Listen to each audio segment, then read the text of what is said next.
Was she upset about you leaving and choosing to go with your dad? She didn't say anything. It was just a choice brought to where would you rather stay with your mom or would you rather stay with What does your me? gut tell you though? My gut told me, with him being a military dad and him also having PTSD, sometimes we trigger each other, so that's not so good. So what's your guys' relationship like? We try not to talk as much as possible. We've never been very communicative. I've always been more of the employee versus the daughter. How does that make you feel? What's up, YouTube? Hit the like button, share the video. Now back to the content. What's up, YouTube? Atlanta Street Interviews out here with another one. So we got a young lady with us today. How you doing today, miss? I'm all right. All right. So are you homeless? Yes, I am currently experiencing homelessness. Okay. How old are you? I will be 42 in April. 42? All right. And so how long have you been homeless? Well, the last time I had my name on a lease, which is what actually classifies you being as homeless, being on a lease or being on a mortgage or something of that nature, is when I lived in Evanston, Illinois, probably about 2 years ago. About 2 years ago? Mm-hmm. Okay. So what was it that happened 2 years ago that caused you to become homeless? Well, COVID started. Also, I was battling with, mental disability or mental illness, rather, which is post-traumatic stress disorder within my family and being an unwed mother. So I had to fight for custody between my dad's sister and the court system and me having him part-time. And with him being a 3-year-old, it was hard to have him go back and forth in the Chicago area. With COVID jumping in, everything shut down. That includes the DCFS office. So I lost my visitations. So I left my Section 8 apartment due to depression with that and also the loss of your grandmother. You say also the loss of your brother, you say? My grandmother. Your grandmother,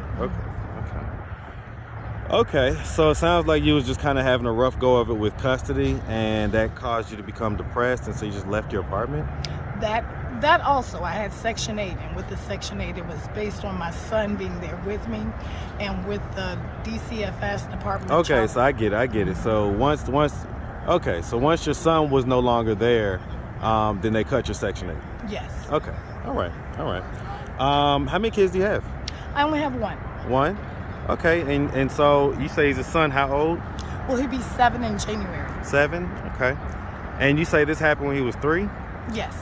Okay. So it's about 4 years ago. Well, yeah. Time goes by fast when you're living in this situation. I actually just got back to Atlanta from Vegas. When did you get back to Atlanta? About 2 days ago. 2 days ago? What made you come back? Well, because Atlanta has always been home as far as things as making sure people have some kind of housing. They're a little bit more on it than other places as far as career opportunity and things of that nature. Atlanta has always been number one, and I was educated in Atlanta. So. Okay. What was you doing in Vegas? Well, in Vegas, I was trying to do my grieving process, and I also wanted to get away from the cold because Evanston, Chicago, Illinois is really cold in the winter, and that's when that COVID hit in. Okay. All right. And so you say unwed. Have you ever been married? No. No? Okay. All right. So yeah, let's just start from the beginning. So where are you from? I'm originally from Chicago, Illinois. Hey man, shout out that big Chi-town, man. That big Chirac all day, man. Shout it out. Yes, sir. All right. So growing up in Chicago, did you have both mom and dad in the household? No. My mom was not married to my father, although they've both been married, just never to each other. Okay. And so you live with mom, I'm assuming? I lived with my mother until I decided during the Olympics to travel with my father to work with him here in order to sell Coca-Cola and some of his products at the Atlanta Olympics. I ended up staying here through 95 up until 2013 off and on when I was battling with Well, the Olympics happened in 96. Oh, look, 96, but I left Chicago in 95 officially in order to get things started with my father's business, States Enterprises. Okay, you was like a teenager then though, right? Well, I was 13. 13? Okay, all right.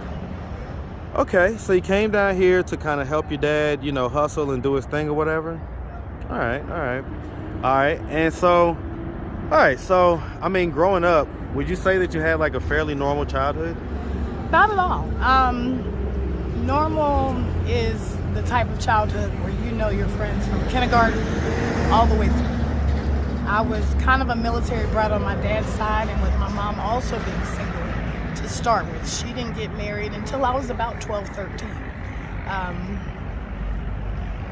It was hard as in sometimes I had to make adult decisions. Like rather than my mom and dad argue about child support, I decided to just spend my last 4 years with my dad in order to give my mom a little bit more space and time to be a woman and to be married and to not have to argue about child support or have my dad get a chance to take me in. So when the opportunity was presented to me, I just said maybe it's time for my mom to have a break. So it wasn't normal in that aspect because with most girls, they have their mom growing up, and that's a pretty big thing, especially through high school.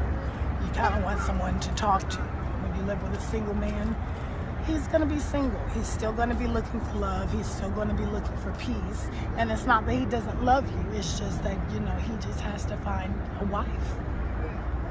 What was you and your mom's relationship like at that point? Well, after that, I didn't talk to my mom until I was about 21. So from 13 to 21, I wasn't able to talk to my mom. I don't know if it's because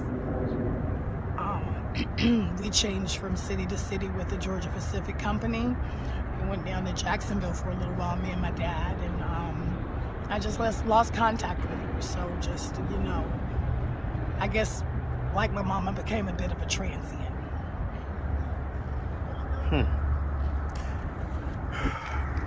I mean, how did that make you feel back then?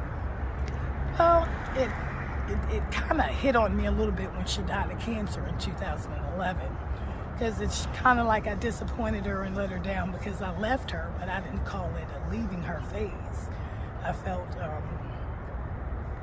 like she kind of blamed me for being lonely, and I felt that we felt the same way. What do you feel about it now? It's still hard. She never met her grandson. She only got one when I was 35. I finally got pregnant, but she'd always asked me to have some children. So I finally had Prince when I was 35, and it was one of the best experiences I could ever have as far as becoming a mom, and you know, now knowing what she feels like is really. Was she upset about you leaving and choosing to go with your dad? She didn't say anything. It was just a choice brought to where would you rather stay with your mom or would you rather stay with What does your me? gut tell you though? My gut told me I was doing the best thing, but I was 13 and I got tired of the arguing and the bickering. What I mean is, what did your gut tell you about whether or not she was upset with you for that?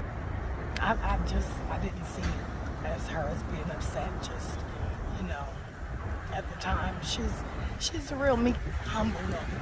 So she doesn't display her feelings as much as I would. Okay. And so what about dad? Is he still living? Yes, he's still alive. He just went through the hip surgery that my mom went through, so he's going through a little bit of pain. But you know, he's doing good. He's been married for the longest time that he's been married, and he's very happy in his marriage. Does he know that you're homeless? Yes. What are his thoughts on that? Well, he knows I'm a big girl. He knows I'm a big girl and I'm able to survive and I'll find a way. Where does he live?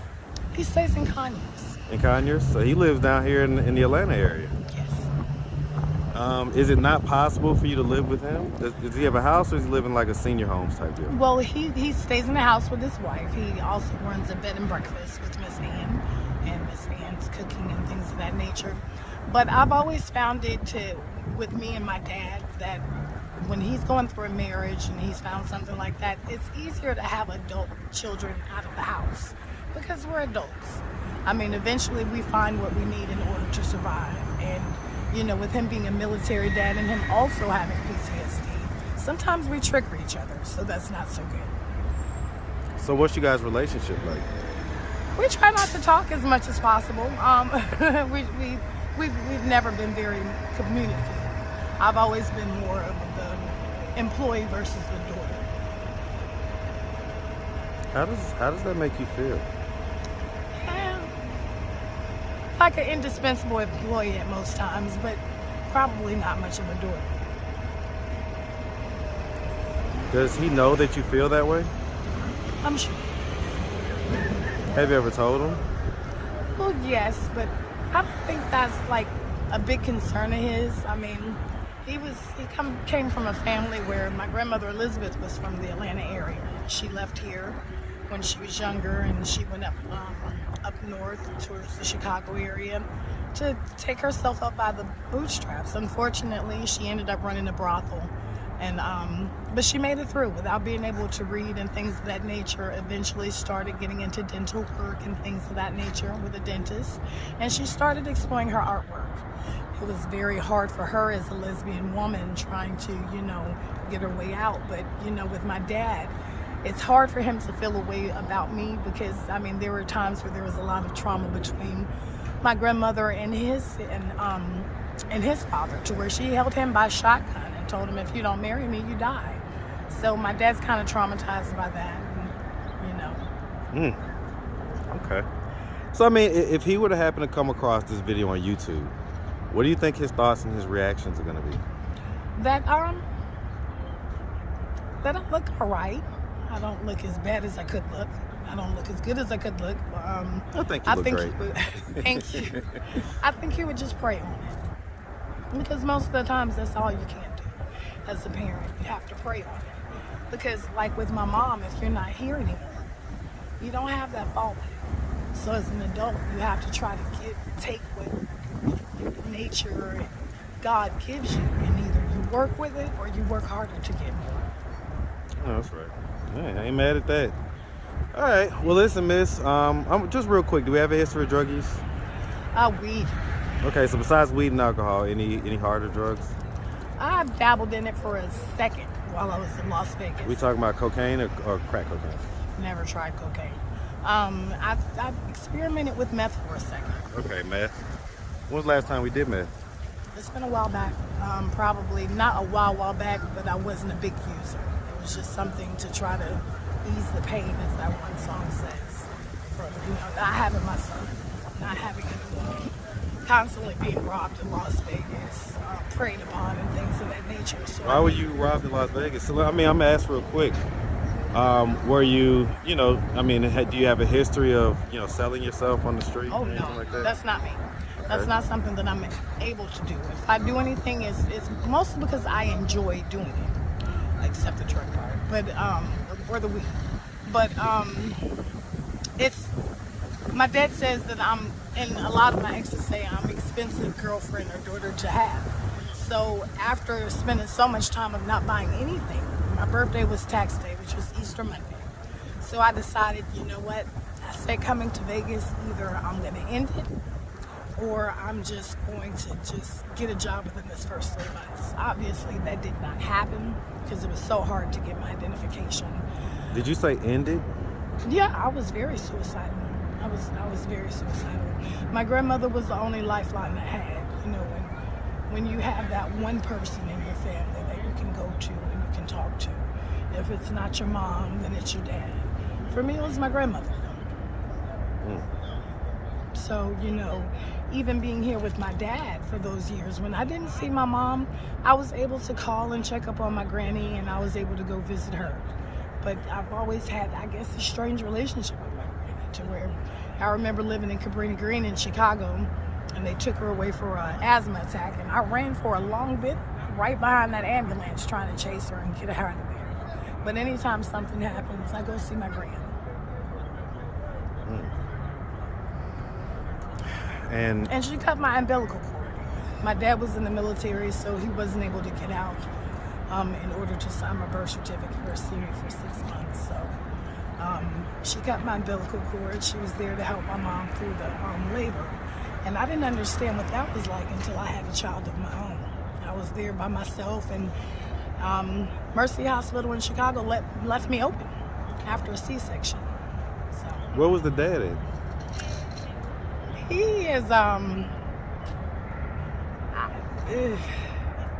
he's there, but we had a domestic violence situation when I got pregnant, and I didn't know I was pregnant. So I ended up leaving and going to my old job, which was for the airline. They have a place before you, in O'Hare Airport, before you get to into the actual terminals, into the actual airport. That helps you. I think it's called thresholds or something, and they place people that are homeless or in different situations. yeah. So Yeah, I get it. I was with child, and I had ended up coming back to Chicago because the hospital called me, out of all people, when my granny was suffering from some dementia in Chicago. So I ended up just dropping everything I had, packing everything up, and switching stores from here to Chicago. And I stayed for my dad during that stint, but it just wasn't very good. I mean, so this guy, was y'all in a relationship with? I mean, Oh, was we you in a were in a relationship? relationship. Okay. I mean, was he like a street type of guy or whatever? Yeah. Okay. It was that he was a street type of guy. He was very insecure as far as relationships, and he'd already been in a domestic violence situation. So it just happened that one day, it started out my fault, and I slapped him, and then he slapped me like 4 or 5 more Why'd you slap times. him? Something, I think it was a petty argument, and I had got tired of his mouth, and I don't know. I think it was the pregnancy, because I didn't know I was pregnant at the time. Usually I don't haul off and just Well, I slap. mean, I was about to say, you slapped somebody, like, you don't remember why you slapped them? Well, I think it was something about my weed and something about my stuff. Like, it had been situations to where we'd be in church and someone had asked me for a cigarette, and he'd go off about it because I gave them a cigarette. So it's just... In church? In church. Okay. In church, so... All right. I just left the situation. He didn't find out about the baby until after the baby was born. And he's got custody now? No, he has no custody. So who's got custody? The state? My auntie. Your auntie? My dad's sister. That's it. Okay. The family thought that with the father of the child and I getting into so much stuff, because I did end up retaliating after I had the baby, but because I don't like being hit. I don't like domestic violence. How'd you retaliate? I chased him with a 2x4. Okay. But that was after a lot. That was after a little bit more and a couple threats. And I'll hit you again, and trying to put drugs in my storage unit to make me look like a drug dealer. So yeah, I went with the 2x4. Okay. I'm dig it. All right. It wasn't a shotgun though.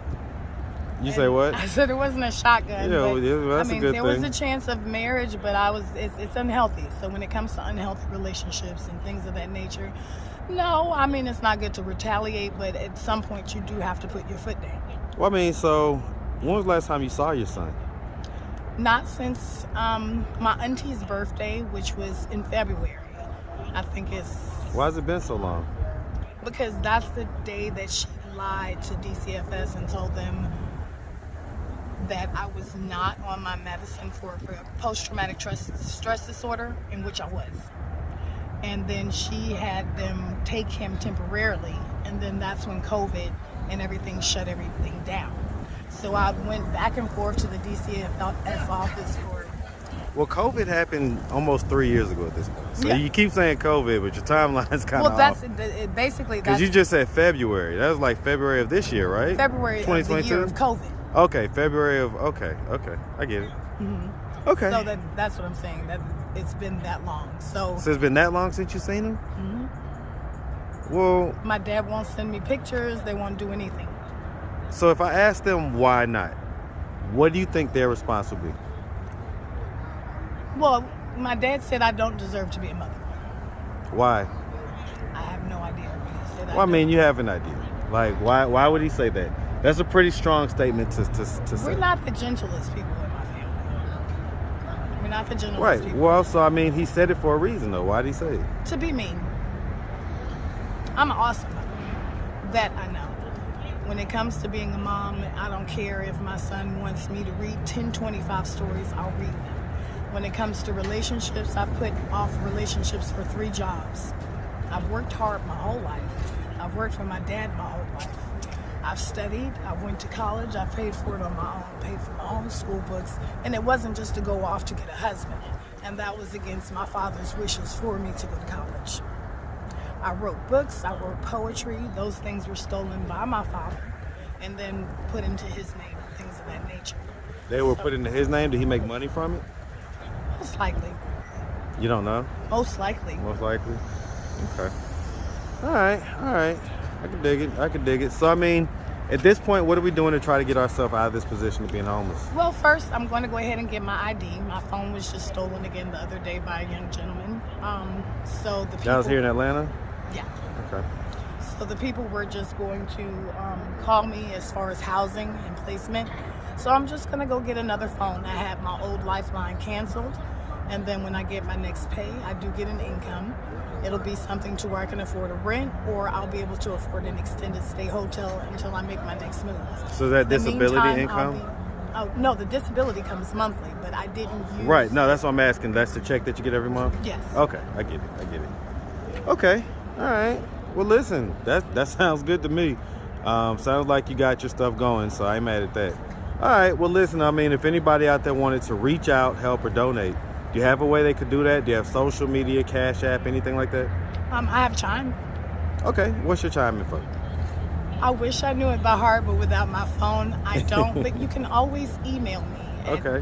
Erica, ERICA, Lamb, LAMB, like lamb chops, @gmail.com. Okay. So, I mean, mostly I'm not looking for a handout. So if you know someone that's hiring, especially in a call center, I've done that. I've done things as far as being a leasing consultant. I've been a waitress for both Waffle House and Mimi's Cafe, which is part of Disney. I've worked for the airline and things of that nature. And I've also done some house cleaning and things like that. So I'm very resourceful. I'm a very good person. It's just, sometimes you fall down. So. Okay, I ain't mad at it. Excuse me. No, you're good. Donations help and things of that nature. But if it's a position or a job, yeah, or resources, like that, resources, and info. That works better for me. Absolutely. All right. Well, listen, we really appreciate you, and we definitely wish you nothing but the best out here. All right. You have a Merry Kwanzaa, a Happy Kwanzaa, a Happy Hanukkah, and a Merry Christmas. Happy Merry Kwanzaa holidays. Year. Have a good one, sweetie. Thank you. All right.